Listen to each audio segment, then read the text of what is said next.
오늘 이번에 인터넷상으로 보고 계시는 여러분들 모두에게 먼저 인사 말씀을 드립니다. 특별히 가교파의 강원들의 공부하시는 스님들과 마찬가지로 많은 선지식 스님들에게 특별히 안 불러줬고, 제가 2022년 새로 새해가 밝았는데 이 새해 여러분 모두 건강하시고 마찬가지로 마음속에 어떤 생각을 하든 모두 의원만 성취하기를 제가 기원드립니다. 이번에 가교운체의 순서에 의하면은 평소처럼 우리가 성지 보드가야에서 열어야 하는데 열지 못하는 그러한 상황이 되었습니다. 그렇지만 각 강원에서 함께 동시에 개최해서 평소 우리가 운체의 순서를 어떻게 하던 예전처럼 진행할 수 있게 된 그러한 부분 진행할 수 있습니다. 그 위에다가 제가 법문을 해주면 좋겠다고 많은 곳에서 각처에서 요청을 생각을 전해온 것처럼 모두의 그 기대를 저버리지 않기 위해서 이번 법문도 구분하는 것과 함께 준비하였습니다. 이번에 법문을 하는 주요 대상은 각 강원 학인 스님들이기 때문에 그들을 위해서 수행의 차제 차제를 말하는 것보다는 교리와 이론 그러한 차제를 말하면 더 큰 관련이 있겠다 싶어서 생각하고 불교 교리 철학과 관련한 주제를 읽어서 말씀드리고 있습니다. 모두 다 아실 것입니다. 우리 불교는 평소 우리는 설일 제2구, 경양구, 유식파, 중간파라는 4대 종의를 우리가 그렇게 생각하고 있죠. 그 가운데 설일 제2구에 대해서 말씀드리자면은 아비달마 구살운동 등에서 어느 정도 명백하게 밝히고 있기 때문에 아마 대부분 많은 공부하는 학연생들이 적잖게 많이 아실 겁니다. 경양부 말씀드리자면 경양부는 그 자체의 소위 경전, 문헌이 대단히 드물게 있습니다. 그렇기 때문에 그래서 우리가 어떤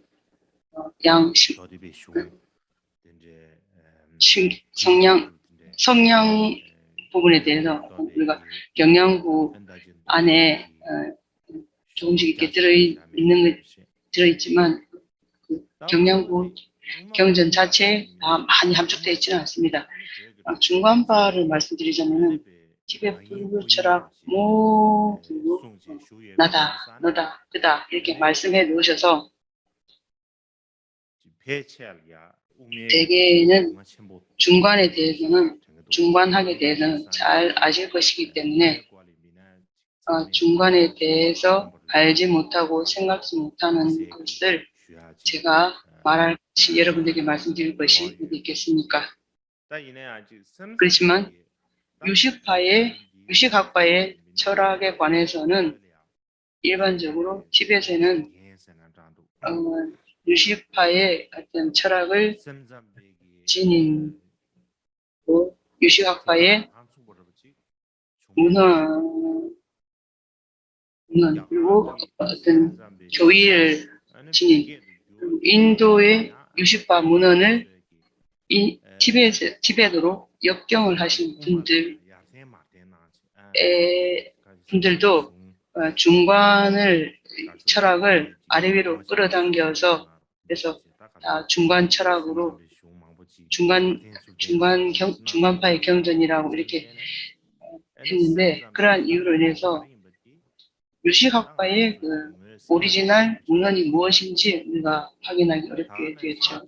마찬가지로 유식학파에 관해서 집중적으로 연구하는 사람, 마찬가지로 또 아주 자신의 주장을 제기하는 사람이 적기 때문에 여기에 관해서 결단을 내리거나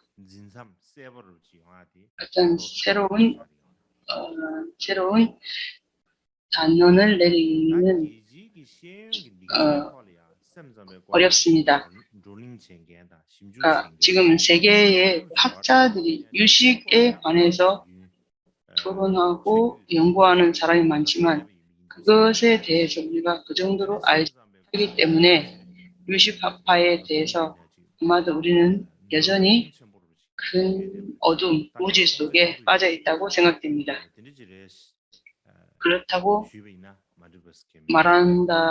말씀을 드리면 뭐 틀릴 것은 없을 것 같습니다. 저를 예를 들자면 저는 다행히 행운이 있어서 내 생애에서 티베트어쯤 아니고 다른 여러 가지 언어를 조금 배우는 그러한 복이 있었습니다. 그 가운데서 중국어를 조금 잘 아는 정도인데 서로 잘 안다고 하지만 한 6학년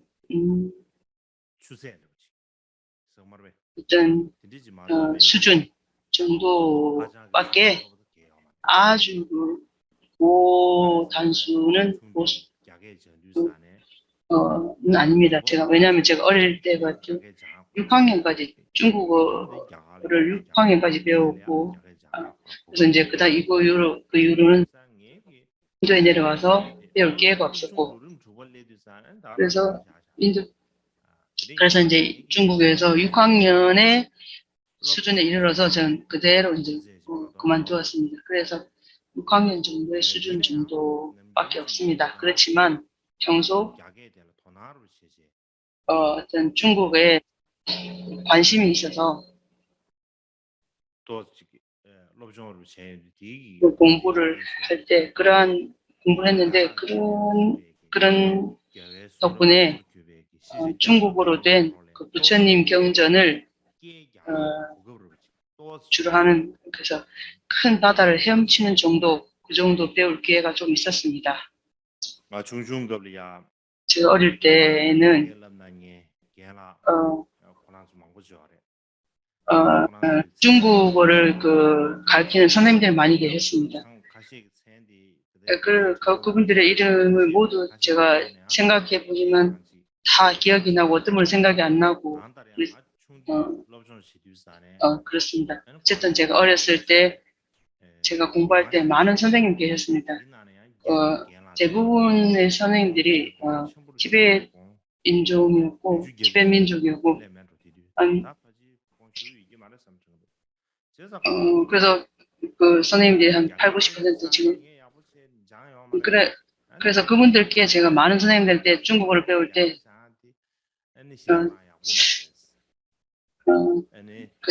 제가 배울 때 공부를 잘 하진 못했습니다. 그래서 이제 그분이 저한테 이제 중국어를 가르쳐 그 선생님들이 저한테 처음부터 제가 이제 좀 게을렀고 그래서 제가 중국어를 잘 배우지 못했습니다. 지금은 생각해 보면 제가 좀 약간 후회가 됩니다. 그렇지만 지금 제가 중국어를 조금 이렇게 아는 거는 그분 선생님들 가르쳐 주신 선생님들의 덕분이고 그분들에게서 배우는 그분들의 은혜로 인해서 배운 그 은혜로 인해서 제가 은혜를 생각하고 그분들을 추모하는 그런 마음이 들었습니다. 어쨌든 저 중국어 제가 중국어를 조금 아는 그 이유로 인해서 저는 어떤 수건네 그래서 어떤 교의 어떤 역사 그리고 그런 어떤 문헌을 읽을 수 있는 기회가 있었습니다. 그러한 기회 받은 것에 의해서 저에게는 어떤 그 견문이 넓혀졌을 뿐만 아니라 또 경전을 적잖이 읽는 기회가 있었습니다. 마찬가지로 우리가 이제 티벳의 불교 전승의 측면에서도 현대적인 연구가 대단히 필요하고 그리고 그러한 점에서 우리는 지금 크게 늦었다는 생각이 들었습니다. 그래서 그러한 이유로 제가 아는 만큼 여러분들께 말씀드린다면 조금 이익이 있을 것이라는 그런 생각으로 기대를 하고 여러분들에게 말씀드릴 용기를 가지고 그렇게 여러분들께 말씀을 드리겠습니다. 그러면 제가 먼저 말씀드린 것처럼 저는 우리 일반적으로 불교의 그 4대 종파가 있는데 학파가 있는데 특별히 유식학파에 관해서 제가 지금 유식학파에 대해서 이렇게 대단히 중요하게 생각하고 말씀드린 이유는 불교는 주로 성문, 영각과 보살도 혹은 대소승 둘이 있는데 줄로 치죠. 이 가운데 성문 영각의 교리를 알고자 한다면 설일제유부와 경양부 둘을 못하면 안 됩니다. 그렇다면 대승의 교리를 알고자 한다면 중관과 유식 둘의 교리를 알지 못하면 안 되는 것으로 되어 있습니다.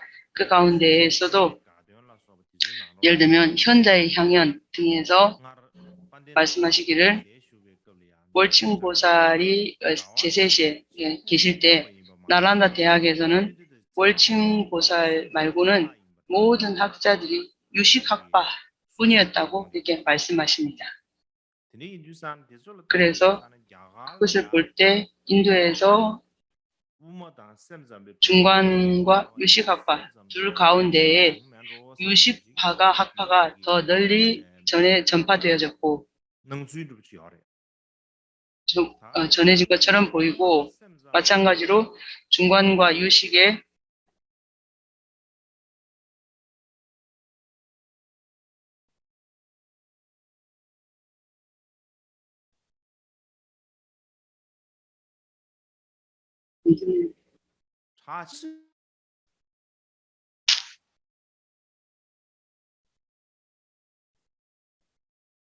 중관과 유식의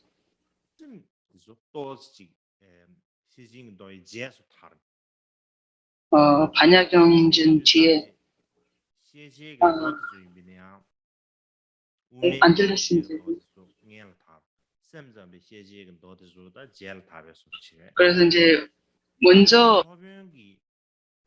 중간 유식파에서 최초로 반야경이 전파되고 유식파의 경전,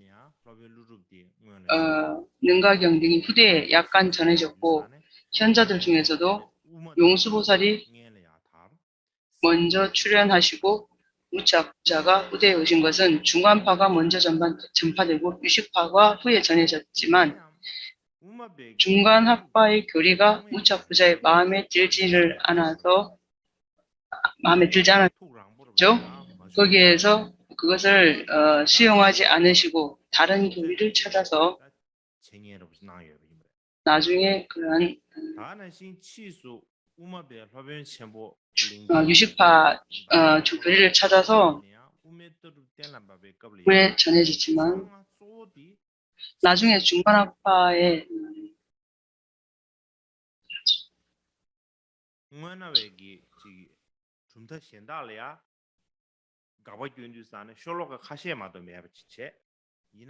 유식학파 학자들에서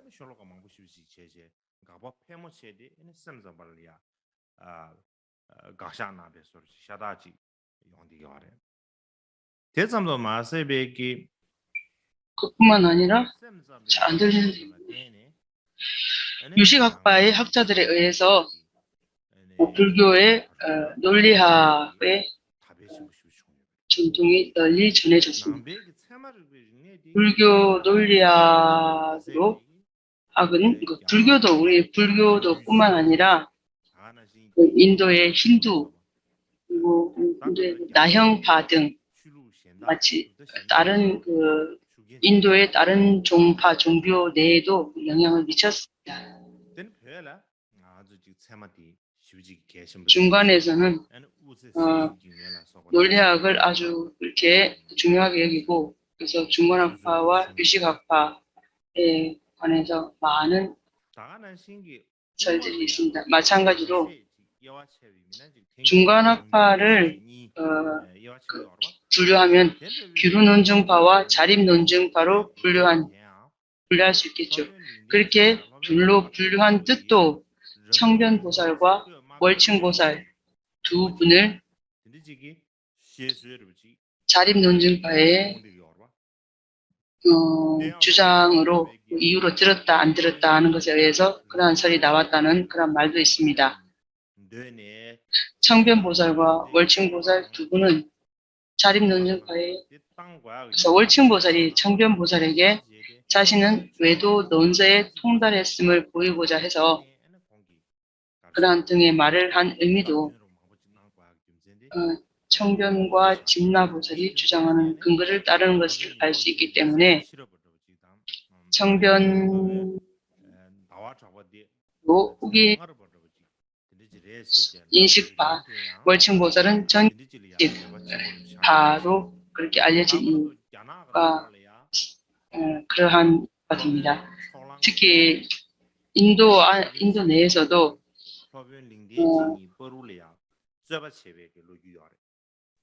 청변보살과 월층보살이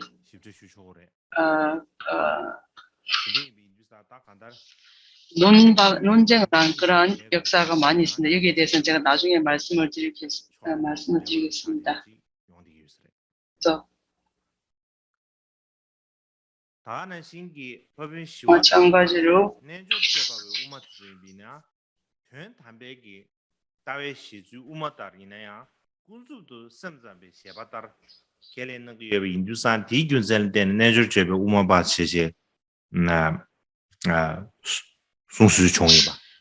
그렇다면은 유식학파가 대단히 중요한 이유가 무엇이냐면은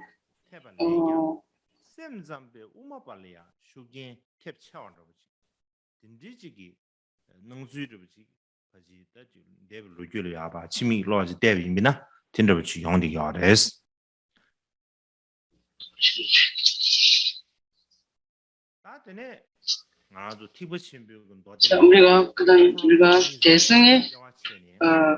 대승의 불교의 경고에도 중관, 최후의 법륜 둘로 분류하는 관습이 있습니다. 그래서 법륜, 중간 법륜과 최후의 법륜, 그 법륜에도 많은 중간과 최후 두 가지의 수많은 경전류가 있죠. 특히 대장경부 같은 방대하고 잘 알려진 그러한 경부는 주로 유식파에 속하는 그러한 경인데 그것들을 잘 이해하려면 또한 그래서 유식학파의 그러한 그렇기 때문에 대장경부 같은 그 방대하고 그러한 경전들을 잘 알고 방대한 경전을 잘 알고 나면 유식학파의 학자들이 저술한 논설을 봐야 하는 것이 가장 중요합니다. 마찬가지로 경뿐만 아니라 밀교의 측면에서 말씀하신다면 밀교의 최종의 교리가 중간파라고 하죠. 그래서 중간파라도 유식학파의 교리의 영향이 크게 있다는 것을 많은 학자들이 그러한 주장을 하고 있습니다. 마찬가지로 현상이 마음에서 벌어진다는 것 등에 관해서는 무상유가 딴뜨라 내에서 또 찾아진다고 말하기 때문에 마하무드라에서도 찾아진다고 말하고 있습니다. 그렇기 때문에 유식학파의 견해를 잘 아는 것은 경을 공부하는 것 뿐만 아니라 우리 불교의 밀교를 공부하고 수행하는 것이 가장 중요하고 큰 이익이 있는 것이라고 합니다. 뿐만 아니라 깔덴 닥바와 바와바드라 같은 그런 분들은 그런 밀교 관련 해설서를 쓴 유명 저수가 몇몇은 유식학파의 교리를 지녔다 이렇게 알려집니다. 그렇기 때문에 우리들이 그 법의 측면에서 말을 하자면 유식학파의 교리를 공부하는 것과 그것을 잘 아는 것이 중요하다고 할 수 있습니다. 세간사 측면에서 말하거나 아니면 또 우리가 어떤 이 세계의 어떤 일반적인 상황을 말씀드리자면 그래서 유가행파의 그 공부를 하는 것이 중요합니다. 그 이유가 무엇인가 하면 예전 그 유럽에서 르네상스 시대가 있었잖아요. 르네상스 시대에 이르렀을 때에 그런 르네상스 시대에 이르러서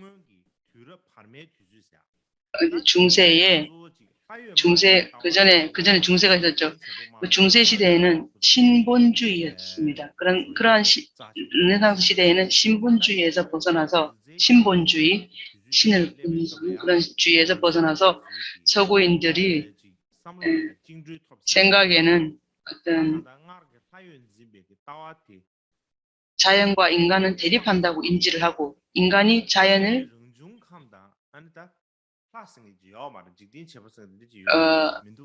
그 자연과 그 신이라는 것은 없다고 생각합니다. 뭐냐면은 자연과 인간 말고는 없다. 그러니까 신은 없고 그래서 이제 자연과 인간은 이제 서로 이제 대립하는 그러한 상태라고 인식을 했습니다. 그렇게 인식을 했기 때문에 인간이 자연을 지배할 수 있다는 신이 중요한 게 아니고 인간의 능력이 아주 그 광대하기 때문에 그 자연을 지배할 수 있다는 이러한 인식을 가졌습니다.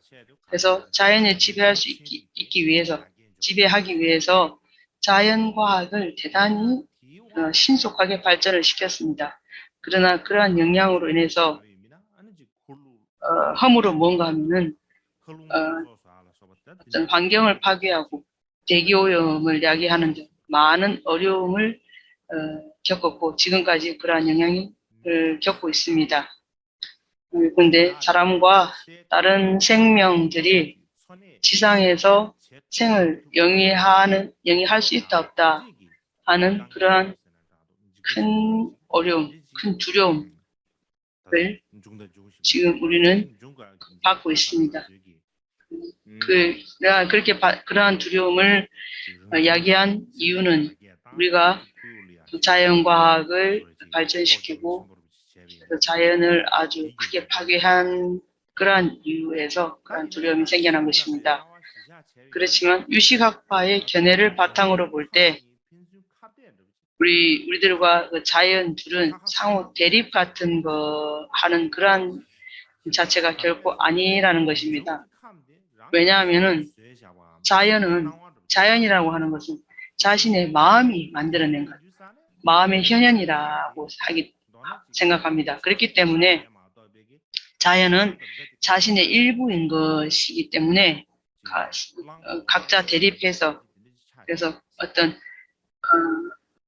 시사할 수 있는 대상이 아닌 겁니다.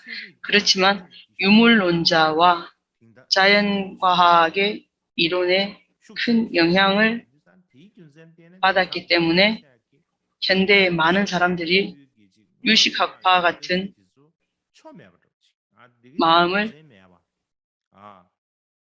마음을 근본이다, 기본이다고 말하는 그러한 견해를 지닌 사람들을 허황되다고 보고 이런 것들에 관해서 들을 때는 조롱하고 비웃을 것입니다.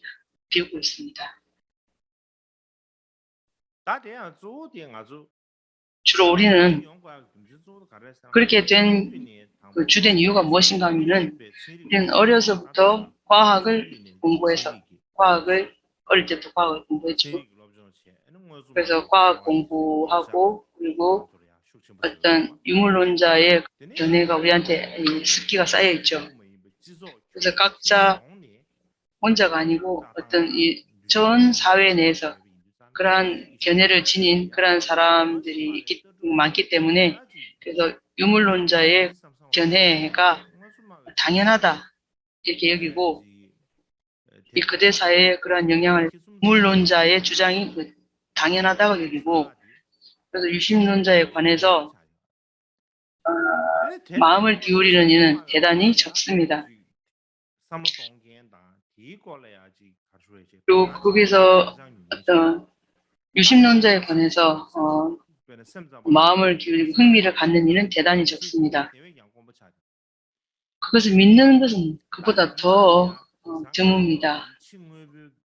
게다가 그 위에 이제 현대 사회는 외부 물질에 큰 비중을 두어서 많은 사람들이 외부 물질 세계에 관심을 더 크게 쏟고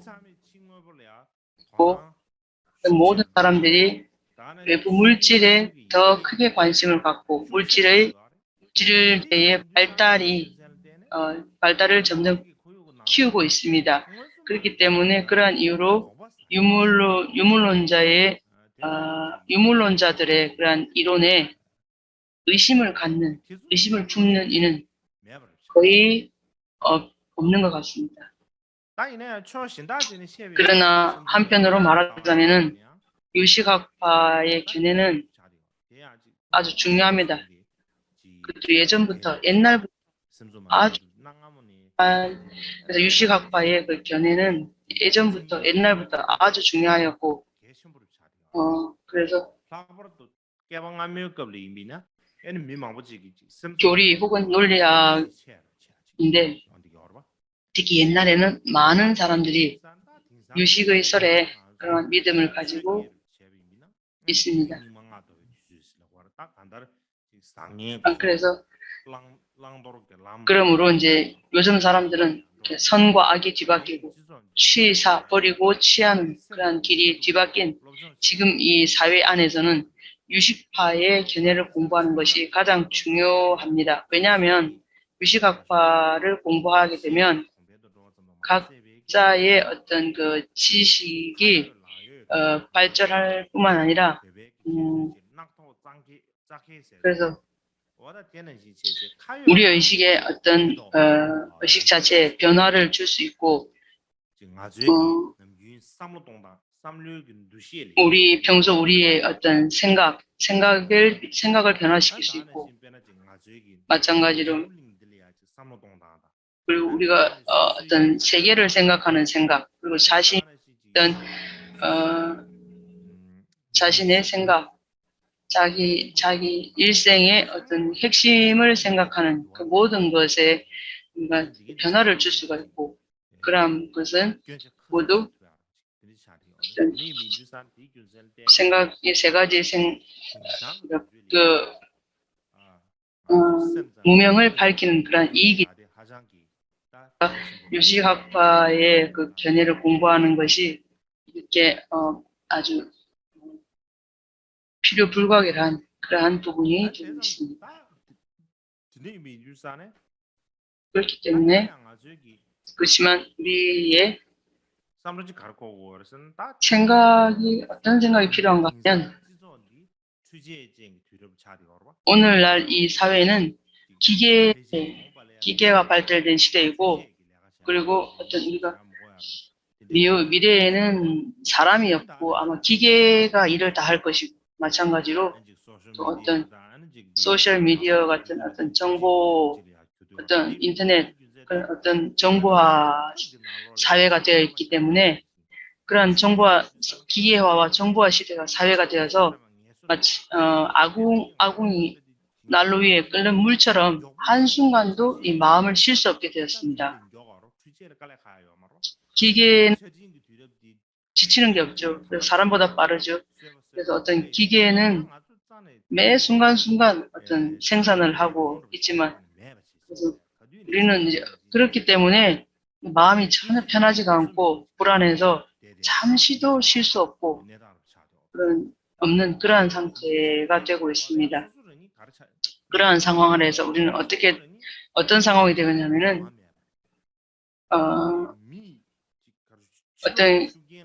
어떤 사람 우리가 지성으로 머리를 헤아려봐도 주로 외부 물질 측에서 우리는 사람은 이러한 세상에서 어떤 그 꼭두각시 인형 그 줄을 매달아서 하는 그 인형처럼, 그래서 어떤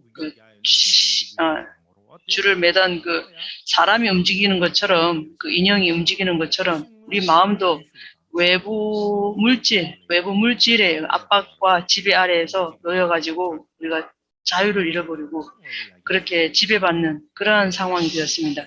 그래서 한편으로 생각하면 우리는 외부 물질의 어떤 압박과 그 지배 아래에서 우리에게는 자유가 없는 그러한 상태로 놓였습니다. 그래서 우리가 머리를 써서 이렇게 생각을 해본다 하면, 우리가 생각을 어떻게 했냐면은 우리는 생각을 보면 나 안에 내부의 마음에 관해 생각하는 것은 거의 없고, 오로지 외부 물질 측에서 외부의 물질과 또 다른 사람에게 생각을 온전히 골몰을 합니다. 그렇기 때문에 그런 외부의 물질과 다른 사람만의 어떤 생각하는 것을 골몰하는 것으로 인해서 내부 자신의 마음을 보는 것은 점차 적어지고 더욱더 자신의 마음으로부터 멀리 가고 있습니다. 멀어져 가고 있습니다. 그렇기 때문에 우리 사람이라는 것은 그 옛날에 어떤 지금처럼 많은 사람이 있지 않고, 어떤 그 사람이 우리가 최초에 있을 때, 그래 우리 인간 그 자체로 스스로 이렇게 자신으로 머물 수 있는 그러한 상태가 점점 없어지고 점차로 외부 물질 자체, 그리고 어떤 그 자체로 인간이 그 자체로 머물지 않고 외부 물질 그 자체로 이렇게 변화되는 그런 현상이 만들어졌는데, 그렇기 때문에 이 사람이라고 하는 것은 그러한 이유로 인해서 인간은 자신의 마음으로 점점 더 자기 자신으로부터 점점 멀어져 가고, 말하자면 티베트 사람들을 예를 들자면 자신의 고향과 자기의 어떤 근본이 무엇인지 그것을 잊어버렸습니다. 하물며 자신의 그 마음도 자신이 무엇인지, 자신이 본체가 무엇인지 그러한 생각, 마음도 다 내던져 버렸습니다. 그래서 그러한 이유로 인해서 요즘 사람들의 가장 큰 어려움이 무엇인가 하면은 자연과 이렇게 떨어져서 마치 부모 자식 간에도 어떤 애정이 별로 없고, 그리고 상호 인간관계에서 안면을 잘 익숙하지 않고, 그러니까 다른 사람과도 어떤 다른 존재와도 스스로 분리되어서 떨어져서 있다는 그러한 느낌을 많이 받습니다. 그렇기 때문에 마음이 아주 고요한, 고요히 쉴 수 없는 그러한 마음의 그 심적인 병 같은 것이 많이 이렇게 생겼습니다. 그러한 그 마음에 생긴 병은 의사가 고칠 수 있을까? 의사 선생님이 그 마음의 병을 고칠 수 있을까 없을까 하는 그것만이 아니라 환자 자신이 그 마음을 움직이도록 노력하는 가장 중요합니다. 그러나 그러한 요즘 사람들의 현대인들은 자신의 그 마음으로 자기의 마음을 써서 생각하는 것이 어렵게 되는데, 왜냐하면은 스스로 자기의 마음으로 생각하고 어떻게 해야 되는지, 어떤 노력을 해야 되는지, 그러한 자활의 노력, 그러니까 분리의 그 병이 든 때의 사람들은 자활의 노력을 어찌해야 하는지 몽매한 채 어두운 채로 머물고 있습니다. 왜냐하면 모든 사람이 자신의 마음을 내던져버린 그런 두터운 어둠 속에 빠져있기 때문입니다. 그렇기 때문에 유식학파의 철학이 발생한 것은 어떻게 발생했는가를 생각해 보면, 유식학파의 철학이 발생한 것은 우리 인류의 내부 마음 세계를 하는 그러한 발생과 같은 것입니다. 특히 이 유식학파가 어떻게 말을 하는가 하면은, 유식학파는 내면 사람의 마음의 어떤 자성, 그리고 능력이 어떤 것인가, 무엇인가에 관해서 세심하게 공부하고, 그 위에 아르야식과 염호식 같은 마음이 있는 마음의 방식과 의식이 상호 인과관계를 이루고 있음에 따라서 서로 영향을 어떻게 끼치는가 하는 것에 관해서 유식학파는 상세히 설명하고 있습니다.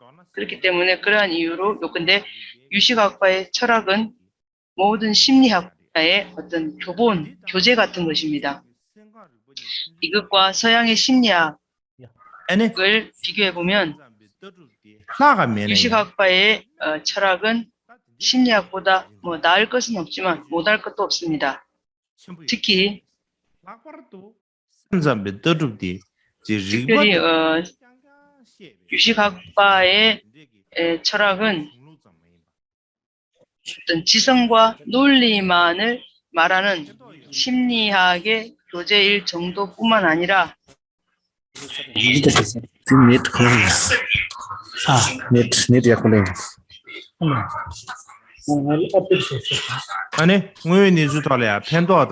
그리고 어떤 실제적으로 이익과 치료의 능력이 있는 어떤 심리학 같은 것이 된다고 할 수 있습니다.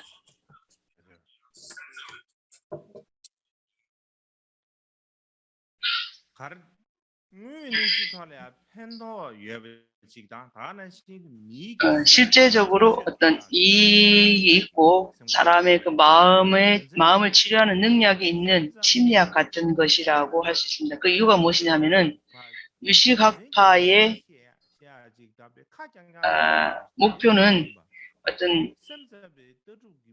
어떤 이유만, 근거만, 논리만 들여대는 그것뿐만이 아니라 자신 마음 속에, 내면의 마음의 어떤 오염, 부정한 것을, 그리고 또 마음이 뒤집혀진 이런 마음을 청정해하고 올바르게 유식학파의 목표입니다. 그러므로 유식학파의 철학은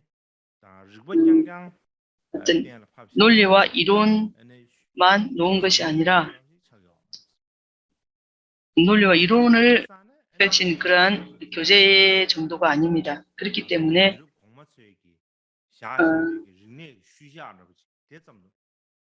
유식학파의 교재에는 어떤 문명의 어떤 흔적, 그 정도, 전대 인류가 내놓은, 유식학파의 철학은 전대 인류가 내놓은 문명의 그런 흔적 정도가 아니라 현대 사회에서도 어떤 활기 넘치는 어떤 논리학입니다.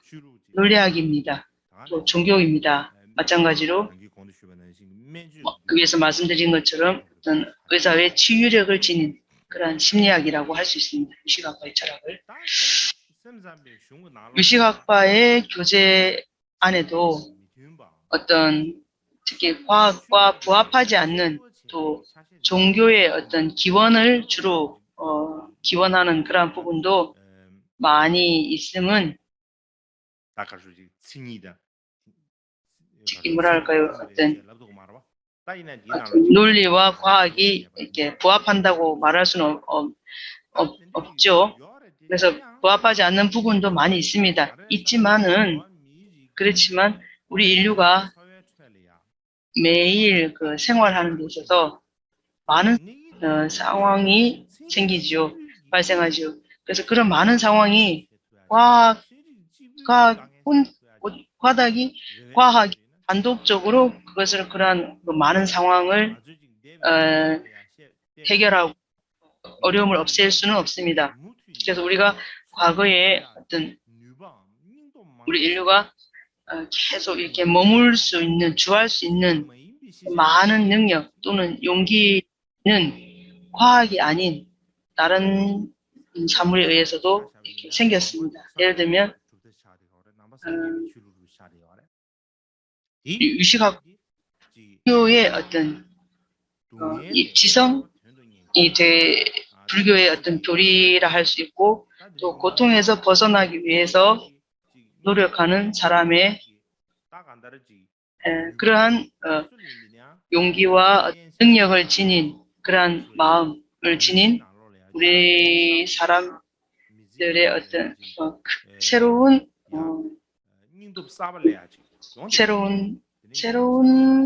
용기 같은 것이 되죠. 그렇기 때문에 유식학파에는 어떤 과학과 어떤 부합하는 그러한 부분도 있고 마찬가지로 유식학파는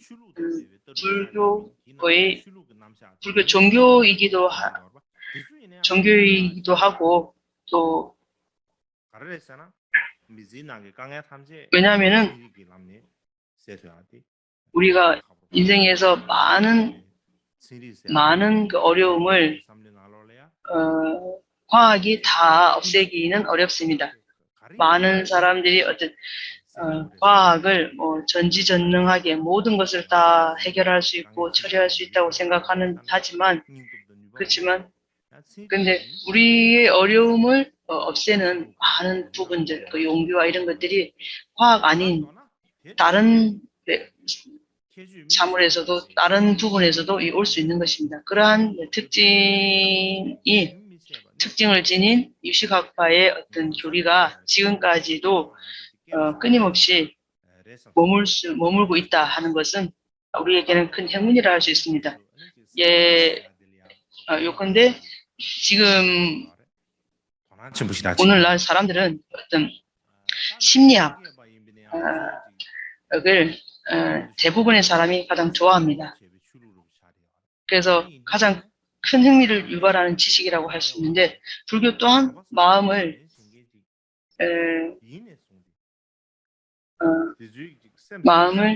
주로 하는 종교이기 때문에 불교 공부하는 사람과 수행하는 사람은 이전과 현대의 그러한 큰 불교 공부에 큰 흥미를 가진 사람이라면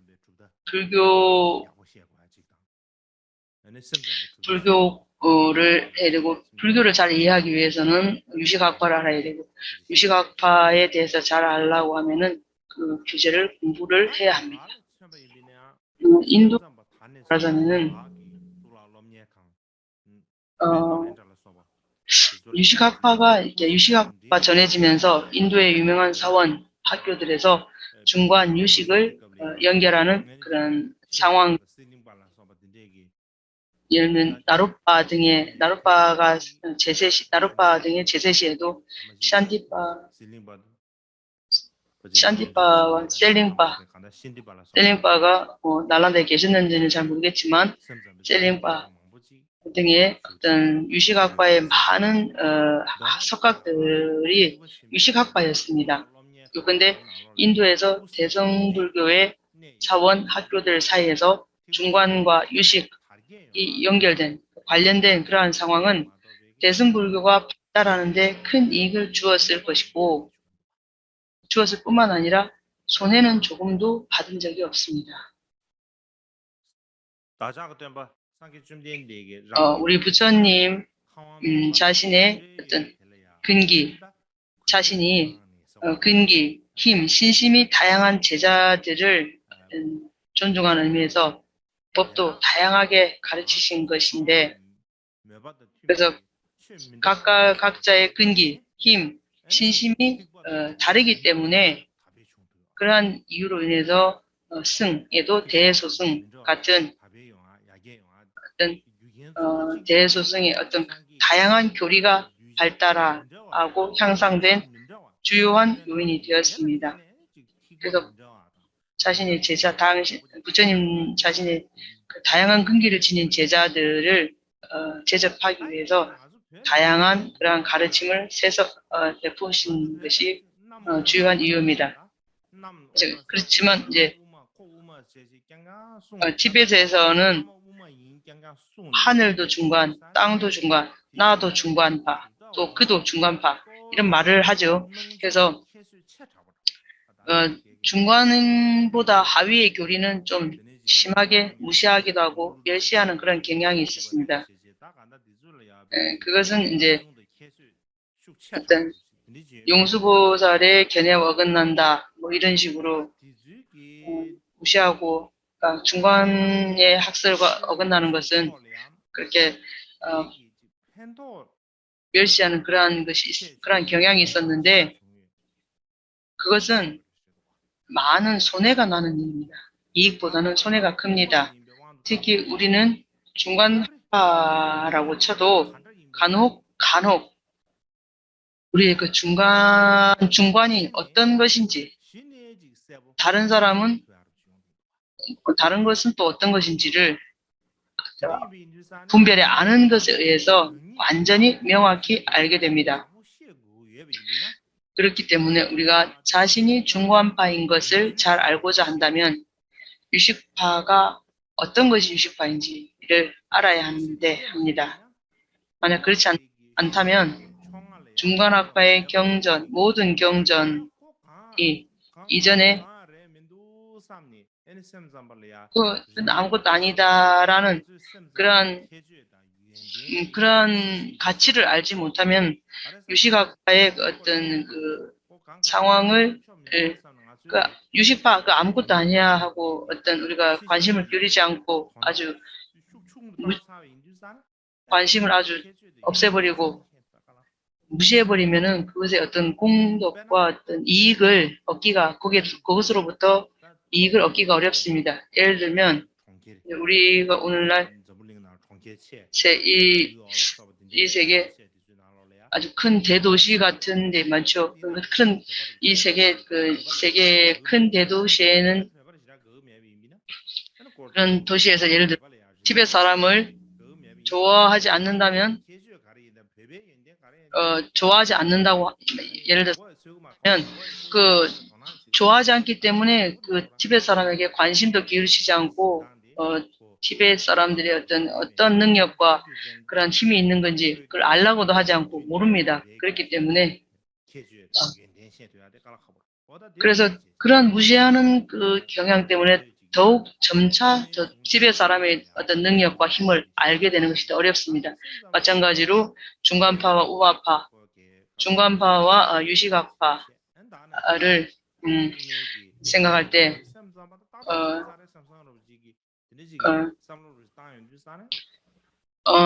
중간학파의 사람들이 유식학파가 적합하다 이렇게 생각을 한다면 유식학파의 그 특징과 어떤 공능에 관해서 유식학파를 만약에 무시하고 관심을 기울이지 않는다면은 유식학파의 어떤 공능과 어떤 역량을 알기를 아는 것을 막 차단하는 것입니다. 그렇기 때문에 유식학파에서 그런 전승이 어떤가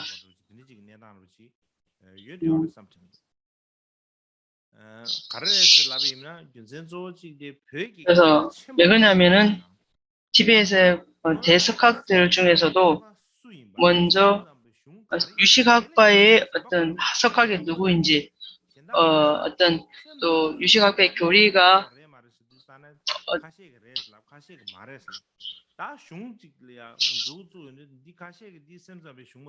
그래서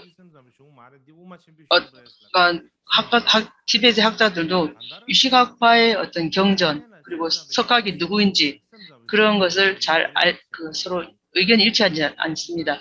그래서 유식학파의 어떤 경전이 무엇인지 어떤 가르침의 뜻이 무엇인지 그것을 흥미를 기울이지 않는다면은 유식학파의 어떤 특징을 알기는 점점 더 어려워집니다. 마찬가지로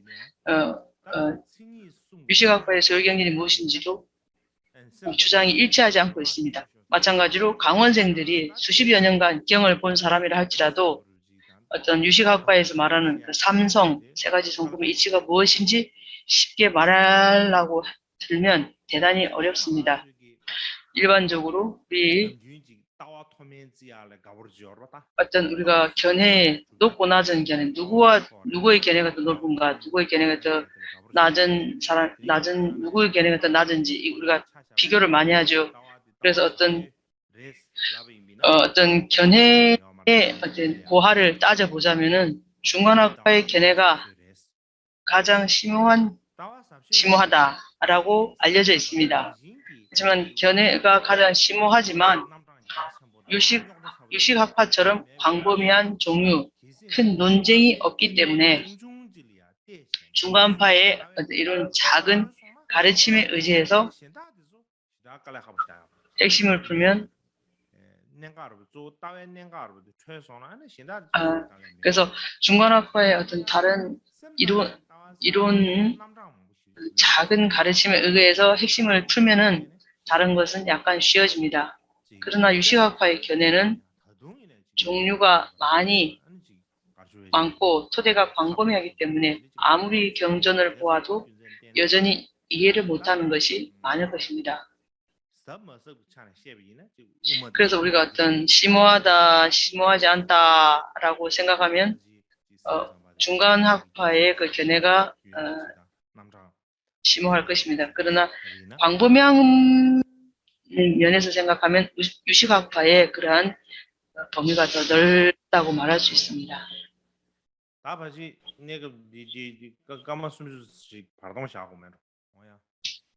그러면 30분 정도 휴식을 하겠습니다. 아까 중간에 화면이 끊겨가지고 제가 잘 못 들었고요.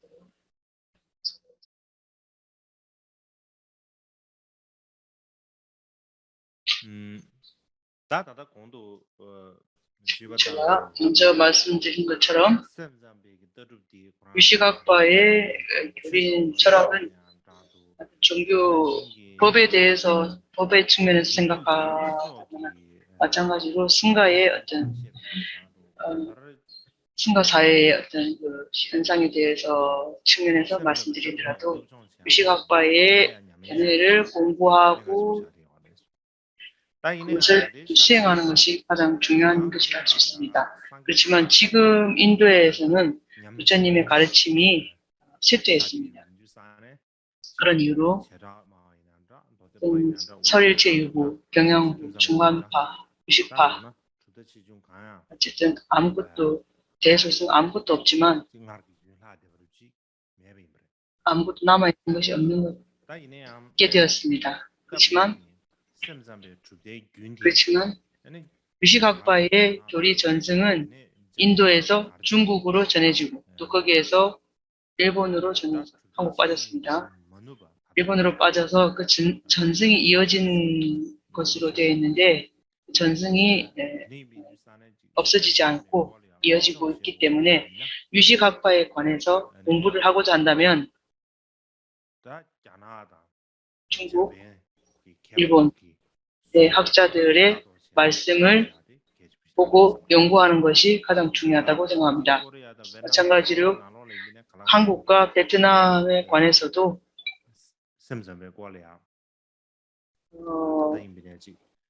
유식학파에 대해서 지금까지 어떤 전승이 남아있을 것이라 생각됩니다. 그렇지만 주로 가장 힘들여서 연구하는 곳은 그 일본과 중국이라고 할 수 있습니다. 그래서 거기에 관해서는 나중에 자세히 말씀드리겠고 지금 많이 말씀드리지 않겠습니다.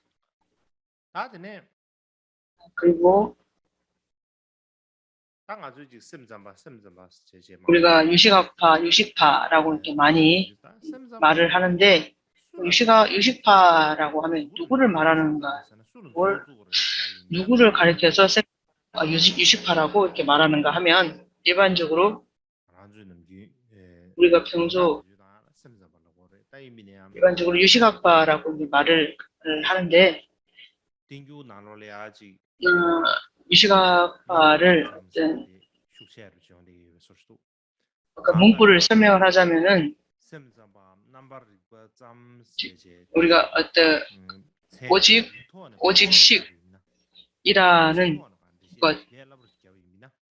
것을 그 문자를 글자 그대로 설명을 하자면은 바로 말 그대로 마음밖에 없다, 마음밖에 아무것도 없다라는 그런 이해를 하게 될 것입니다. 그렇기 때문에 마음밖에 없다라고 할 때 그 마음이라는 것, 그 마음이라고 하는 것은 잘 생각해 보면 우리 그 마음의 움직임, 우리가 마음이 안에 내면에 마음이 움직이는 그런 모든 형태를 말하는 것이라고 하는데 그것을 우리는 평소 어떤 의식 그리고 내면의 그 마음 이라고 우리가 하는데 우리가 뜻, 의식, 식이라고 하는데 그 유식이라고 할 때 그 근본 무체가 어디냐면은 그 마음이라는 것은 평소 안의 마음과 바깥의 물질로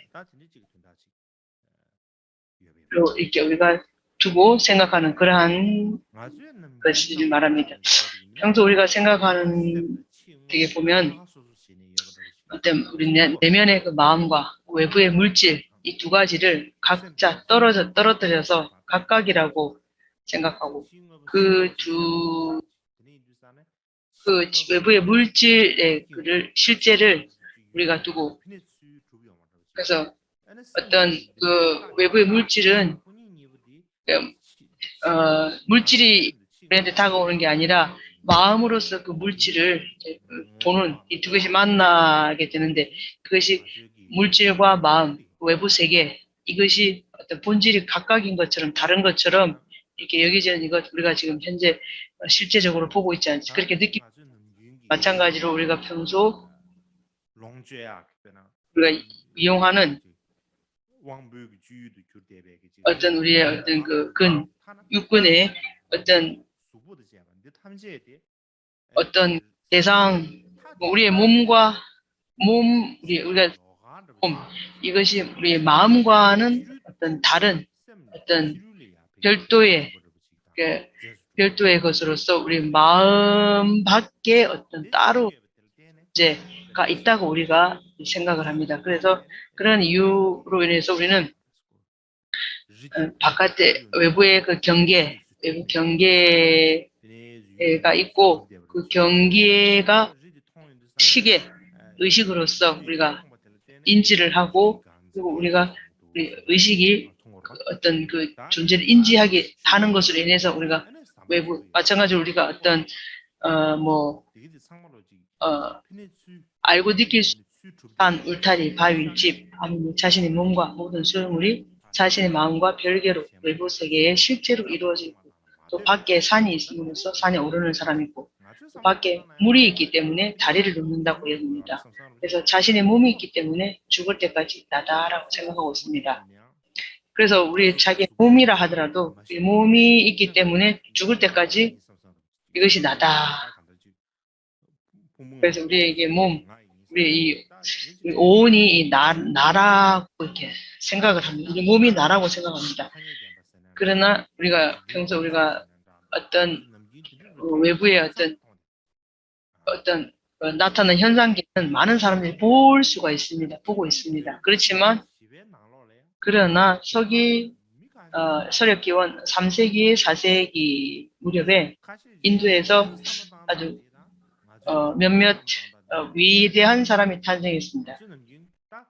그들의 생각에서 우리가 평소 생각해 본 적이 없는 평소에 외부의 사물이 현현하는 그래서 이제 그러한 그분들 몇몇의 그러한 위인들의 큰 용기로 인해서 우리가 평소에는 의심조차 해본 적이 없는 또는 우리가 어떤 그 법의 용어로서 말씀드리자면은 어떤 외부의 사물이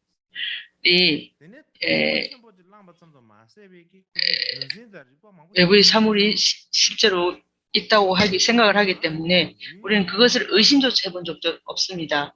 그래서 우리가 평소에 느끼는 외부 사물, 우리가 느끼는 경험하는 외부 사물이 현현하는 방식을 딱 이렇게 외부를 향해서 보는 현현하는 이 방식으로 해서 외부에 실제로 사물이 존재한다고 생각을 합니다. 그래서 그것이 우리의 그 생각으로 이루어졌다고 생각하지만 그것이 우리의 그 잘못된 어떤 환상이라는 것을 우리는 정확하게 알지 못합니다. 근데 그것을 정확하게 생각한 사람들이 그래서 서력 기원 3세, 3, 4세기에 그때 그러한 인물들이 출연을 했던 것입니다.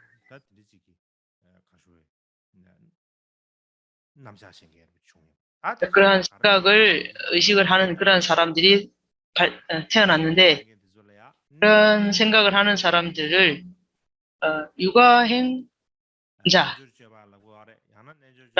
하고 육아행 유식파라고도 이름 붙입니다.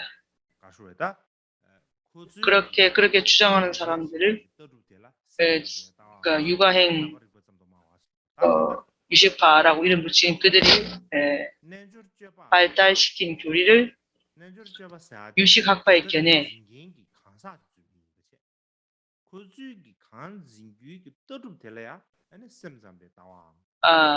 그래서 그들이 그 생각하는 발전시킨 그런 교리를 유식학파, 오집식을 인정하는 그러한 견해를 지닌 사람들입니다. 그래서 그런 것을 사람들을 통칭해서 육아행 유식파라고 이렇게 이름 붙였습니다. 그래서 이들의 견해는 오직 마음뿐이라 말하는 자. 그래서 육아행파의 우리는 유식행파의 견해는 마음을 명확합니다. 사실은 오직 마음뿐이라 말하는 자는 불교 내에 이 육아행 교리 단독만이 아닙니다. 그래서 만약 우리가 불교 철학 내에서 마음에 관한 것을 밖으로 이제 빼내면 우리가 색성, 향, 미촉 이 외부 세계가 따로 존재하는 것이 그래서 그러한 것이 따로 존재하지 않는다고 하는 것이 유식학파의 견해에 된 견해입니다. 그러나 오직 마음뿐이라고 하는 것 유식파의 견해는 어떤 육아행 유식파의 어떤 그러한 오직 마음뿐이라고 말하는 자는 불교 내의 육아행 교리뿐만이 아닙니다. 다양한 세기에 발생한 다양한 불교 철학 대부분의 교리의 측면에서는 유식학파와 거의 가깝다고 할 수 있습니다. 그래서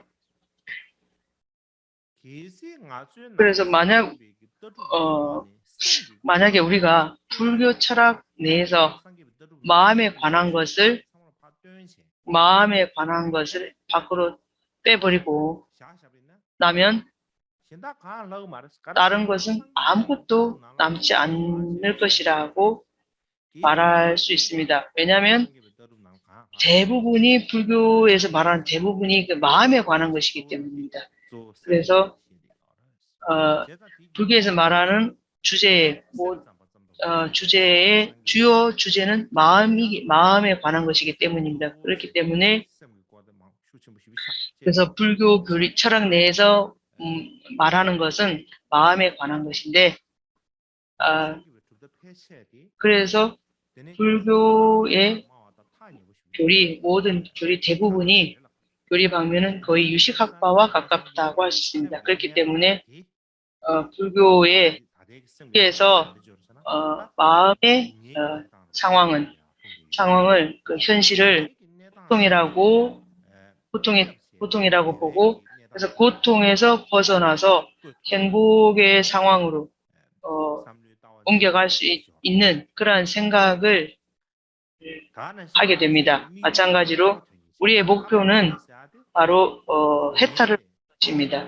해탈이 고통에서 그러니까 마음이 지금의 자신 마음의 고통의 상태에서 빠져 있는 그 마음을 행복한 상태로 옮겨갈 수 있게 하기 위해서 그 부분에 마음을 기울여서 노력하게 되는데 그것은 바로 주로 마음상으로 추구하는 것입니다. 그렇기 때문에 불교에서는 마음이 대단히 중요하다고 여겨지는 것입니다.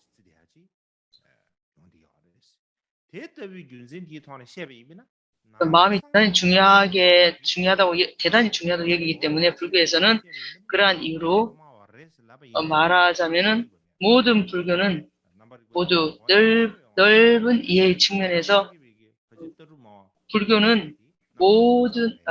불교의 교리 학파 대부분은 유식파라고 말해도 틀리지는 않을 것입니다.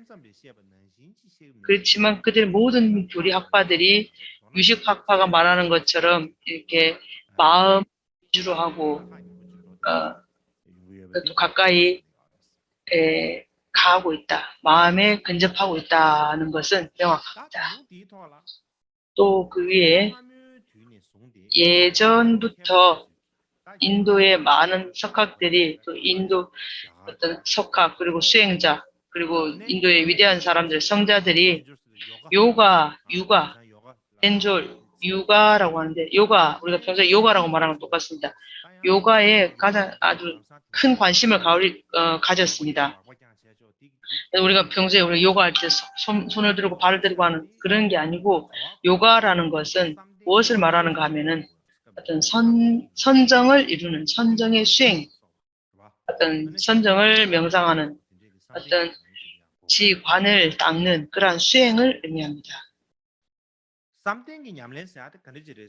선정의 수행이 어떤 것인가 하면 그것은 내면의 마음의 심오한 마음의 실상 그 자체에 머무는 입정하는 등지하는 그러한 수행입니다. 그래서 마음에 세밀하게 들어갈 수 있다 하는 그것에 관해서 쉽게 말하자면은 옛날 인도에서는 어떤 선정의 수행이 많았습니다. 그래서 선정의 수행가 인도의 어떤 오래된 문헌에서는 마음의 그 실상, 심오한 실상을 봤을 때 우리가 할 때 나라고 하는 옛날 인도의 그 어떤 그 문헌 오래된 경전에서 나라고 하는 것 또는 나라고 어떻게 손짓할 만한 그 아트만 그리고 또는 사부, 개아라고 이렇게 부르는 그러한 것을 만들어냈. 그렇지만 그러한 아트만 불교의 무아의 견해에 의해서 나 또는 그 사부라는 것이 없습니다. 그렇기 때문에 인도인들이 말하는 나와 불교에서 말하는 그 무아의 견해. 그래서 이 견해가 완전히 정반대인 것처럼 이렇게 되었습니다. 그래서 그 티베트의 불교가 이렇게 전해지기 전에 왜 어떤 어, 인도의 그 이전의 불교는 불교가 생기기 이전에 나라는 것을 상정을 했고, 근데 이제 불교가 발전함으로부터 나가 없다는 무아의 사상, 그것이 발생했는데, 그래서 아와 무아의 사상이 이렇게, 갈등, 대립을 하게 됩니다. 그래서 뿐만 아니라 또, 나 또는 뭐, 사부, 상사부, 중사부, 하사부 할 때 그 사부라는 것이 없다라고 이렇게, 있다, 없다 이렇게 말하는 그것이, 그러한 견해가, 그, 인도의 모든 교리를 그, 인도의 모든 교리와 함께 등지게 된 겁니다. 또 그뿐만 아니라 예전에 인도 교리 측면에서 나 또는 사보보다 중요한 것이 이제 없지만은 적잖게 다른 표현이 있는데 그것이 윤회라는 것입니다. 그래서 윤회는 불교 또한 그 표현을 윤회라는 것은 이제 불교 철학의 기초처럼 여깁니다. 그러나 여기서 불교에서 무아와 윤회 둘 사이가 위배해버리는 어려움이 생깁니다. 윤회라는 것은 불교에서는 인정은 하는데 아라는 것, 나라는 것은 인정하지 않습니다. 그래서 윤회라는 그 세상은 불교가 받아들이고, 우리가 윤회와 열반이라는 것은 불교의 아주 모태가 되는 그런 가장 중요한 사상으로 지니고 있지만, 그렇지만 그렇게 하면서 아를 인정하지 않죠. 그래서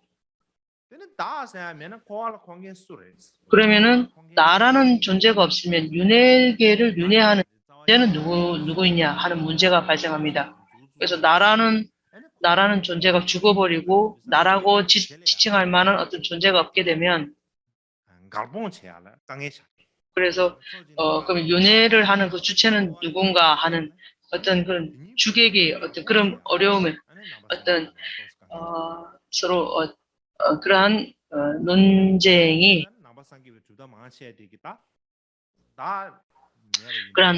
생길 수 있습니다. 그래서 나와 윤회 그 사이에서 그 관해서 많은 주장이 있는데 그래서 그 중에서 어떤 우리가 취사하는 가장 좋은 방법은 그런 이론을 만들어낸 가장 좋은 그 학파가 유가라고 할 수 있습니다. 왜 유가행자들이 무아와 윤회 둘 사이의 어떤 그 위배순을 없애버리는 버릴 수 있는가 하는 겁니다. 그래서 유식행자 또는 유식학파 이들은 어떤 전오식과 그 다음에 제6식, 의식, 이 육식 같은 지식의 체차제들의 표현을 두고 있습니다. 그뿐만 아니라 네, 제8식 아뢰야식을 말하고 있죠. 그래서 아뢰야식 아주 미세한 마음의 습기 같은 것을 두고 이 모든 현현한 이 외부 세계는 마음의 습기에서 발생한 것이다 라고 이렇게 말을 하는데 그런 아주 미세한 그러한 차제의 형태를 만들었습니다. 마찬가지로 나와 나를 갖다 붙이는 어떤 궁극의 물질 그것이 바로 아레야식이라고 합니다. 그래서 윤회의 근본이 또한 이 아레야식이라고도 합니다. 그래서 그렇게 설명하기 때문에 유가행자들이 어떤 그 모순에 빠지지 않게 됩니다. 그랬기 때문에 유가행자들이 아레야식이 있다는 것을 인지함으로 인해서 그래서 아레아식 무엇인지 나중에 말하겠는데, 아레아식이라는 것이 어떤 무엇인가 하면은 어떤 선정에 등지했을 때, 그래서 육아의 양으로서 이렇게 봤을 때, 예, 그런 부분은 나중에 제가 말씀을 드리겠습니다. 어쨌든 어떤 육아행파, 육아행파들이 어떤 선정의 수행에 의해서 아레아식을 인지하게 되고, 그 아레아식이 있음으로 해서 어떤 그 나라는 것, 특히 우리가 철학에서 묻는 가장 큰 질문이 뭔가 하면은 나와 이 세계가 어떻게 생겨나게 되었는가 하는 큰 물음, 가장 과학자들의 큰 물음입니다. 그래서 이런 물음에 있어서 가장 좋은 답을 유식학파는 모두 아레아식에 의해서 발생했다라고 말을 하면 가장 손쉬운 그러한 답을 만들었기 때문에 아레아식에 의해서 내부, 외부의 어떤 사물의 실제가 아레아식의 연기에 의해서 생겨났다고 말을 하죠.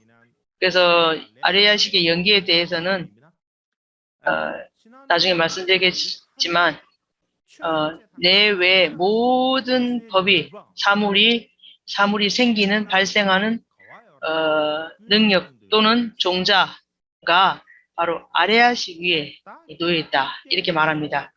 그래서 인연이 모일 때는 그러한 종자들이 실제 사물로 현현하는 방식을 현현하게 됩니다. 그래서 아레아식이 있고 그 아레아식의 어떤 습기에 인과 조건이 모일 때, 인과 조건들이 모여졌을 때 실제 하는 사물로 현현하는 그런 방식으로 있다고 설명하는데, 그것을 바로 아레아식의 연기라고 말할 수 있습니다. 어쨌든 유식학파의 아레아식 연기에 의해서 아레아식의 연기상에서 자신의 그 교리에 새로운 교리를 만들었는데, 일반적으로 우리가 무아 또는 무아의 견해 또는 유식의 철학 이 무엇이든 간에 이 무아 또는 유식의 철학 두 가지의 궁극의 본질이 무엇인가 하면 무엇이 있는가. 그래서 궁극의 실제 본질은 어떤 것이 있는가, 어떤 것이 없는가 하는 상황을 연구합니다. 그래서 유식학파의 견해는 외부의 물질 사물과 마음까지도 없다 라고 말하고 있습니다. 그렇지만 외부의 물질도 없고, 그래서 외부의 물질을 반영하는 그 내부의 마음까지도 없다고 말하고 있는데, 그렇지만 승희제로 말하자면 외부의 어떤 우리의 소지의 어떤 물질이 뿐만 아니라 내부의 능지의 그 마음까지도 없다. 마음도 우리 어떤 환과 같은 그 자체에 지내지 않는다고. 이것은 이제 유식학파 교리의 핵심이라 할 수 있는데, 만약에 우리가 유식이라고 말하고 오직 식이 있다라고 생각하는 어떤 능이 취하는 마음이 일어나면, 그때 우리는 능취의 마음이 또 있기 때문에 또 다른 벼랑에 떨어지는 것을 의미합니다. 왜냐하면 오직 식이다, 오직 마음이라고 하는 의미를 우리는 아직까지 정확하게 정확하게 우리가 말할 수 없는데 유식학자들이 말하는 것처럼 우리가 아주 정확히 말할 수는 없습니다. 그래서 우리는 유식, 오직 의식이라는 이 생각을 말할 때 먼저 시작하는 곳은 외부의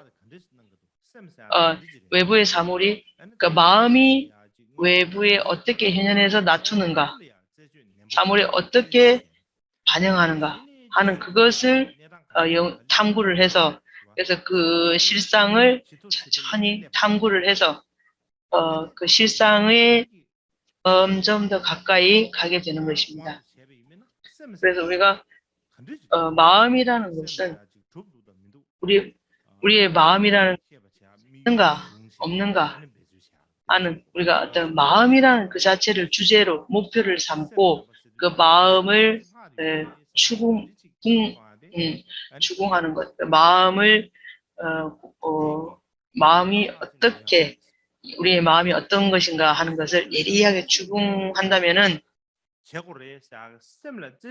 또 우리가 만약에 마음의 실상이 어떤 것인가를 알고자 한다면 우리의 마음을 어떻게 추궁해야 찾아야 하는가 하면 자신의 마음의 어떤 능력 그리고 어떤 우리가 심소가 어떤 건지를 알아야 되고 그런 마음과 마음에 도염하는 바 이것을 하는 그것이 그러한 마음, 심소라는 그러한 마음의 능력 그리고 외부로 현현하는 물질들의 자성이 어떤 것인지 능력이 어떠한지 우리가 세밀하게 알도록 해서 그 안에서 그 세세하게 우리가 알아야 합니다. 그래서 그러한 그런 이론 안에서 승의와 진실과 거짓이 무엇인지 확신이 일어나도록 해야 합니다.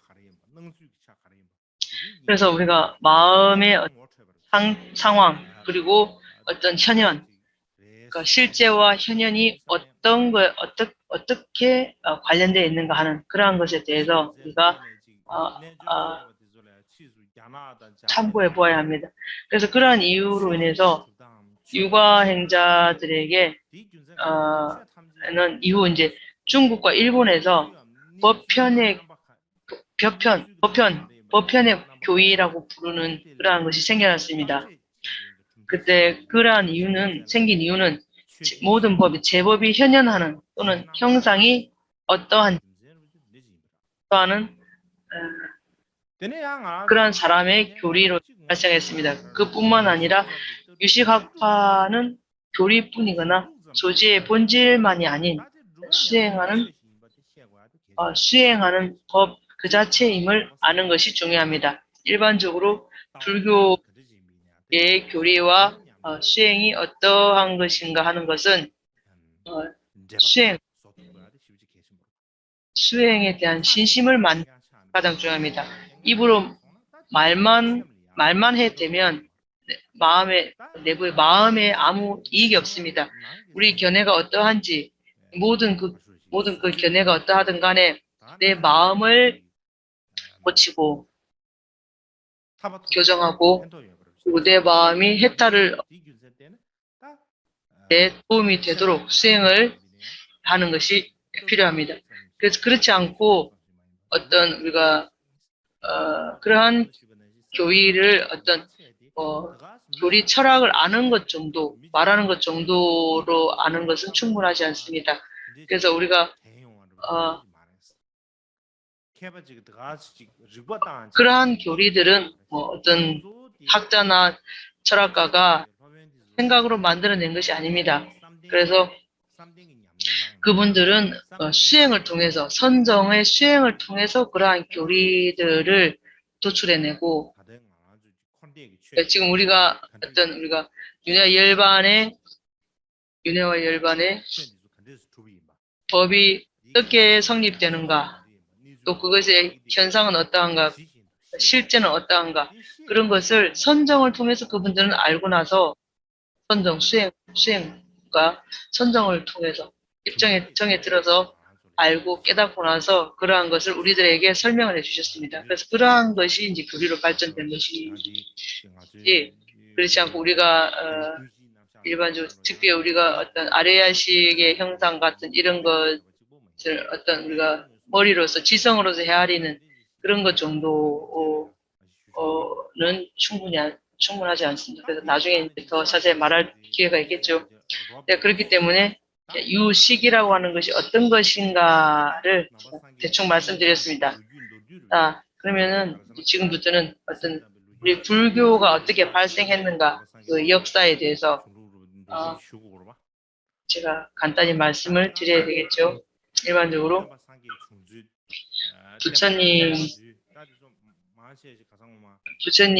모든 부처님의 그 가르침은 그것은 제가 그에 대해서는 하계 법문 때 말씀을 드렸죠. 그래서 말씀드렸죠. 지금부터는 제가 말씀드린 것은 부처님께서 일멸하신 뒤 100년 정도가 지난 뒤에 서북 쪽에서 두 승단에서 어떤 10가지의 근본 가르침에 관한 의견이 일치하지 않음으로 인해서 큰 논쟁이 벌어졌습니다. 그로 인해서 이제 승가 대중이 두 부류로 나눠졌습니다. 나눠졌습니다. 그래서 두 부류로 나뉘어가지고 한 쪽은 전승의 그런 아주 확고한 어떤 불변의 그런 견해를 지닌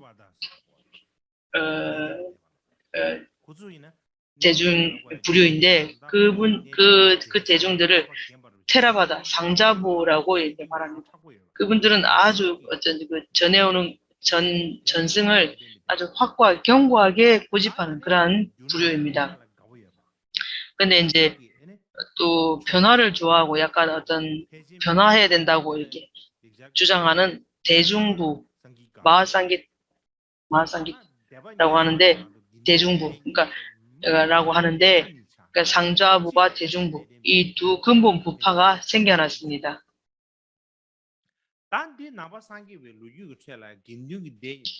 이 두 승단이 분열된 것은 불교 역사상 승가가 분열하는 최초였습니다. 그래서 그것을 근본 승단의 근본 분열이라고 이렇게 말합니다. 그래서 이게 승가가 분열한 최초이기 때문에 그것을 근본 분열이라고 명명합니다. 그 이후로 많은 승단이 생겨났는데 그들의 이제 나중에 이제 마지막에는 결국 그들은 이제 서로 근본 분열로 해서 근본 분열에서 논쟁이 벌어지고 그래서 근본 분열로 인해서 또 많은 승단이 생겨났습니다. 이제 그들 생겨난 주류는 또 그 상좌부와 대중부의 그 근본 부파에서 또 특별히 또 다시 많은 그 갈래로 갈라집니다. 그래서 많은 부파가 생겨났는데 다 합하면은 18부파가 생겨났습니다. 그들은 다양한 18부파가 생겨난 그러한 부파들은 근본 분열에 의해서 생겨난 부파 분열이라고 부릅니다. 그래서 근본과 그러니까 지말 분열 또는 부파 분열이라고 합니다.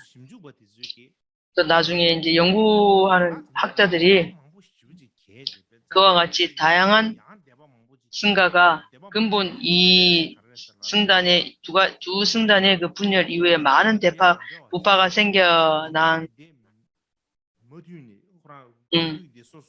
그들은 어떤 승단이 각각으로 분열돼서 각각 분열하고 각각 분열되었기 때문에 전승이 또 달라지게 되고 그래서 그러한 전승도 다양하고 경장, 율장, 논장 등의 다양한 경전이 생겨남으로 인해서 많은 부파로 분열되었다고 주장합니다. 근데 근본 분열 줄이 있죠. 그리고 그러니까 지말의 분열 18개가 있었죠. 그래서 20부파가 되죠. 그래서 그것을 생겨난 20부파를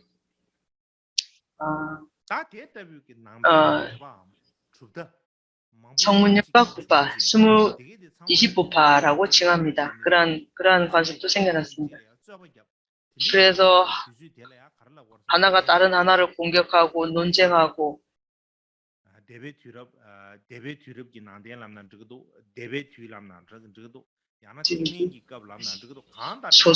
그런 그 교리가 대립한 그 시기를 부파불교 시대라고 합니다. 그래서 부파기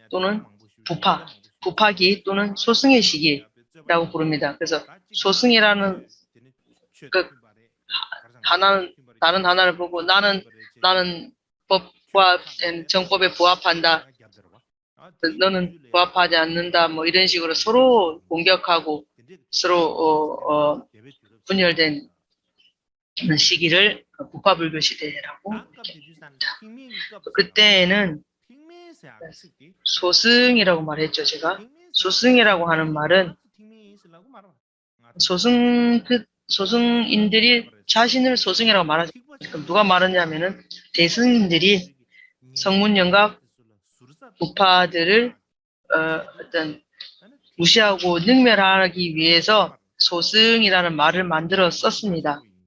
그래서 나는 대승이다. 너는 아주 소승이고 아무것도 아니다.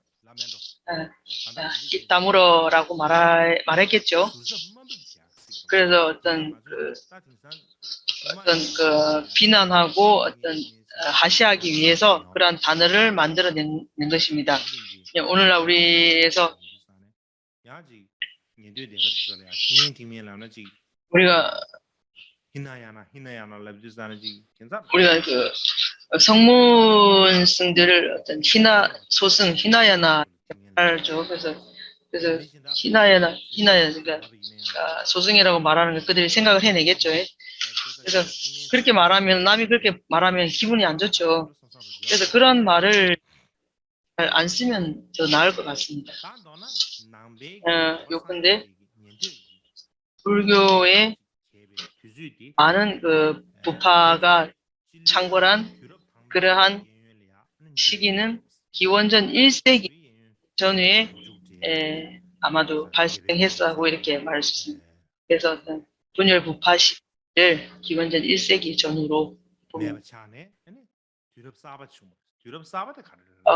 전후가 됐고 그 다음에 이제 새로운 세대가 열렸습니다.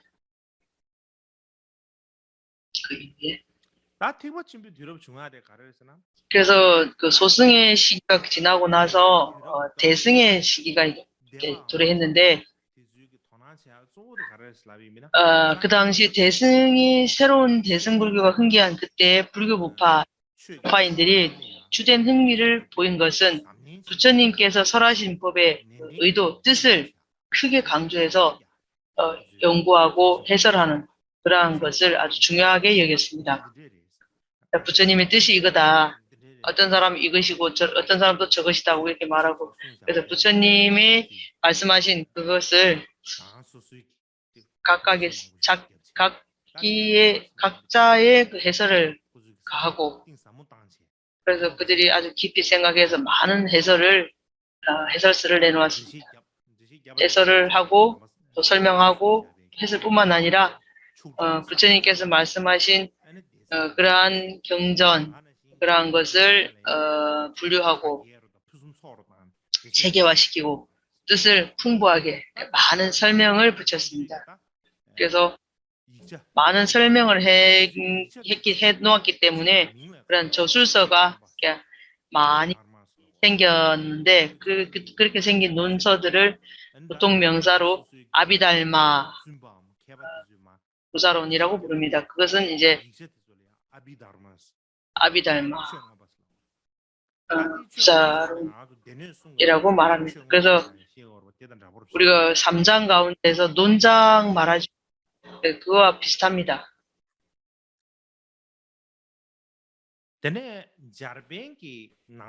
몇몇 일본 불교 연구가들의 생각에 의하면 그 당시 우파불 시대의 학자들은 부처님이 말씀하신 뜻을 아주 심하게 그 연구를 하고 부처님이 말씀하신 그 뜻만을 생각을 많이 해서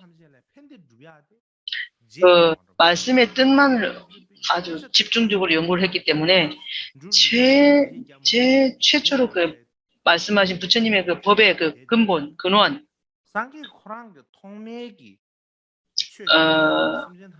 그래서 근원이신 그 부처님이 일체 중생에게 이익과 행복을 이루는 것을 이루고자 한 그 본 뜻은 잊어버리게 되었다라고 했고, 그래서 어떤 우리가 지성으로서 어떤 지성의 그 발달을 추구하는 그러한 논리와 교리에 골몰한 나머지 중생을 이익되게 하고 중생의 이익을 행복을 이루게 하는 그런 것을 이제 잊어버렸다고 이렇게 말을 하면서 또 하고 또 그리고 자신만의 해탈을 이루는 것을 이제 목표로 해서 수행을 했다라고 말합니다. 그래서 자신만 다른 중생들은 일체 중생은 모르겠고 자신만 해탈하면 된다. 이러한 것을 목표로 목표로 한 것을 그러니까 어떤 글이나 문자로 이렇게 설명하는 것은 뭐 그만두고 자신의 어떤 해탈만을 이루는 것을 목표로 수행을 했다는 것. 그래서 교리에 크게 집착해서 불경의 뜻을 조사하는 것에만 몰두하였다고 볼 수 있습니다. 그러한 이유로 인해서 그 시대 1세기 전후의 그 시대에는 승단의 교리들이 대항하는 상황이 이제 발생했는데 그것은 먼저 자신이 해탈을 이루는 대신 다른 중생들을 해탈로 이끄는 목표를 지닌 사람이 많이 생겨납니다. 그래서 그런데 이제 우리가 어떤 다른 사람이 설명하지 못하는 나는 설명을 해야 되겠다 생각하고 어떤 사람이 나한테 어떤 논박을 하면 반박을 하면 나는 어떻게 이게 대답을 할까 이런 것만 아주 집중적으로 골몰을 했기 때문에 일체 중생을 이루음을 이루게 하려는 그러한 목표는 잊어버린 경향이 생겨났습니다. 그렇기 때문에 그 시대 1세기 전후에 발생한 승단의 그런 부파 불교의 교리에 대항하는 그래서 그러한 그게 반하는 상황이 생겨났습니다. 그래서 이제 어떤 교리나 철학이 우리만 아주 강조하고 생각을 해서 중생의 이익을 이루라는 부처님의 뜻은 잊어버린 그런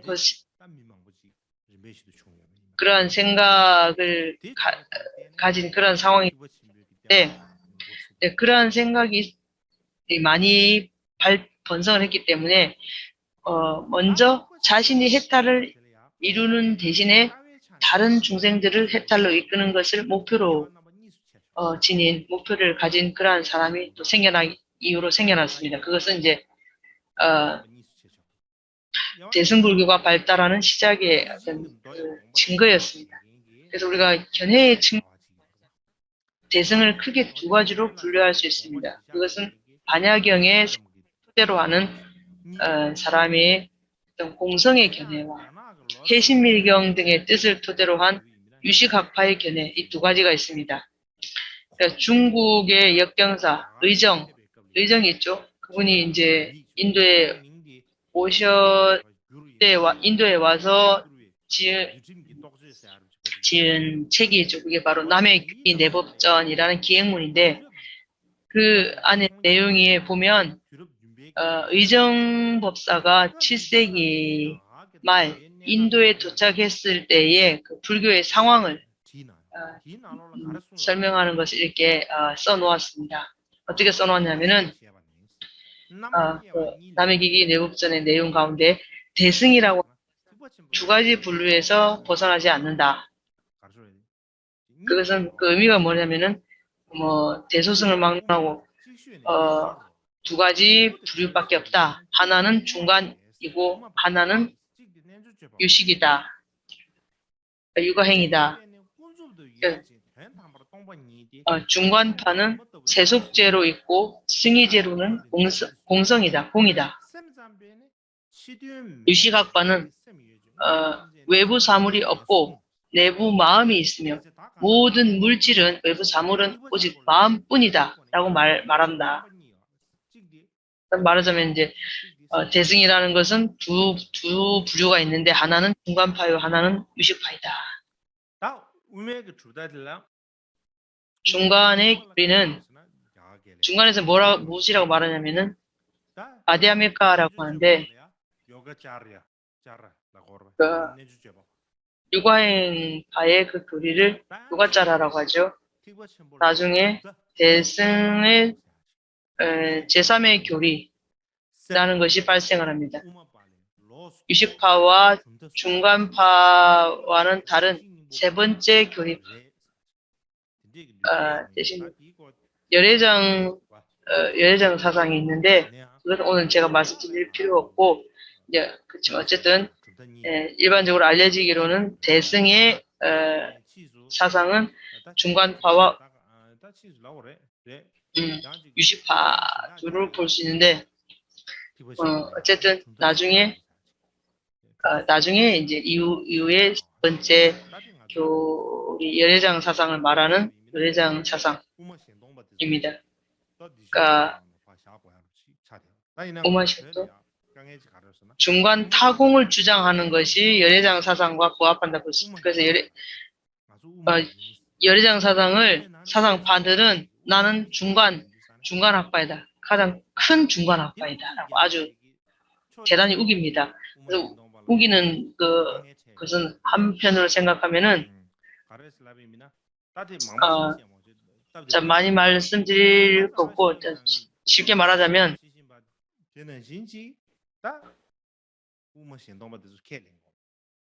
그래서 근본 반야송에서는 중간 타공을 인정하지 않습니다. 그래서 이제 본 반야송에서 말하는 것처럼 주장하는 널리 알려진 중간파에서 설명하는 것처럼 보자면 그래서 그러니까 중간 타공을 주장하는 중간의 타공파처럼 이렇게 우리가 중간파이다 이렇게 말할 필요가 없다. 우리는 중간파도 아니고 유식파도 아니고 제3의 그러니까 중간파와 별도로 존립하는 중간 타공파이다 이렇게 이제 주장을 합니다. 그래서 이러한 주장들로 인해서 또 편치 않은 상황도 발생을 했죠. 그래서 이러한 부분에 대해서는 제가 특별히 말씀 많이 드릴 필요가 없을 것 같습니다. 오늘은 그렇다면 육아행자와 유식학파 둘 사이에 어떤 관계인가를 생각해 보면 그러니까 육아행자와 유식파가 어떤 차이가 있고 어떤 관계가 있는가 하면 유식파라는 것은 육아행자들의 경전 여기서 오직 식뿐이다 라고 하는 것은 그들의 어떤 그래서 우리 오직 식이다라고 할 때 산스크리트로 위갸파티라고 하죠. 윙야파티라고 하는 것은 티벳 말로 의식, 남발리파. 우리 의식이라고 할 수 있는데 그래서 우리가 그때 우리가 말을 할 때는 오직 유식이라는 말을 더 많이 쓰죠. 그렇지만 그래서 티베트 역경사들이 윙약파티를 의식식이라고 이제 그 번역을 했죠. 그래서 오직 식뿐이라고 하는 것은 오직 마음뿐이다라는 것 뜻이 동일한 모든 사물, 법은 마음의 현현에 지나지 않는다라고 설명합니다. 그러한 모든 법이 제법이 마음 그 자체에서 지나지 않는다라고 하는 것은 오직 식이다라고 말하는 비갸나와다 유식이 오직 식이라고 말하는 자 오직 식뿐이라고 하는 것. 그래서 유식학파는 사람을 말하는 거죠. 그래서 유식학을 말하는 사람, 그런 유식의 견해를 지닌 사람이라는 이해를 가질 수 있습니다. 라고 이해할 수 있습니다. 그래서 우리가 티베트에서는 육아행자라는 말을 잘 안 쓰는데 중국과 일본에서는 육아행자라는 말을 많이 씁니다. 그래서 우리가 어떤 오직 마음이라는 교의를 지닌 사람, 그러한 견해를 지닌 사람을 육아행자라고 하고, 그래서 육아행자들의 그 사람들의 무리를 유식학파라고 총칭합니다.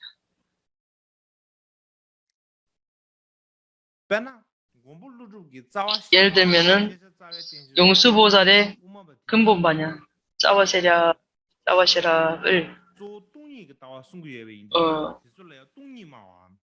소위 논서로 인가하는 중간파인들이 공성의 견해를 말할 때 그들은 공성을 말하는 자라고 칭하는 것과 같습니다.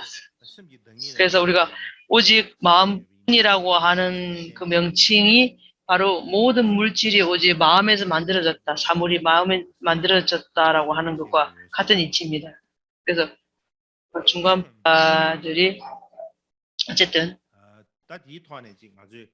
여기에 관해서 우리는 육아행자 또는 유식학파의 차이점, 그리고 유식학파는 그들의 그 교의의 측면에서, 그다음 육아행자는 그들의 어떤 그 교의를 행하는 사람을 이루는 그 용어로 쓰이는 경향이 있습니다. 자, 오늘은 여기까지 봤습니다. 내일 이어서 계속하겠습니다. 그래서 오늘 기계가 좀 각 사원의 그 프로젝터 티베트 말로 뭐라 하지? 우리가 그 스크린 화면 그 프로젝터 스크린 싸서 이렇게 하는 그런 스크린 그거를 타이완의 어떤 그 후원자들이 후원을 해서 각 사원의 그런 프로젝트를 각 사원의 공양 각 사원마다 프로젝트를 공양을 했습니다. 그래서 그것을 보시하신 그 보시자들에게도 다 감사함을 드립니다. 그분들이 모두 새해에 건강하시고 장애가 없고 원하는 바 모두의 원만 성취하시기를 바랍니다. 자, 그러면 기원문 독송하겠습니다.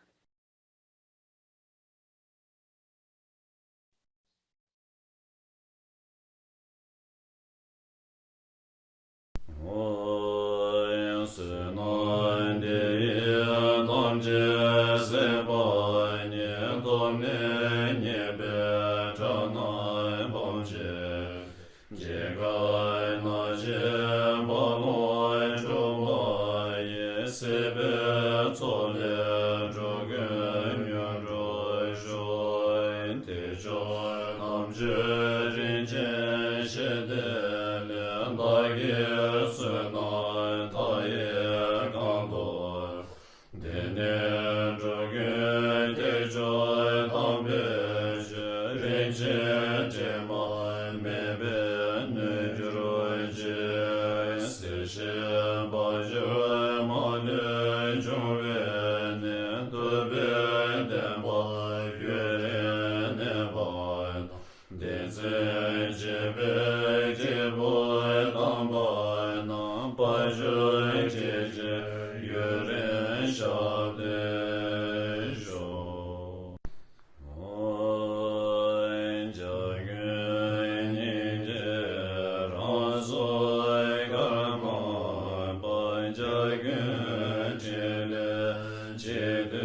Jai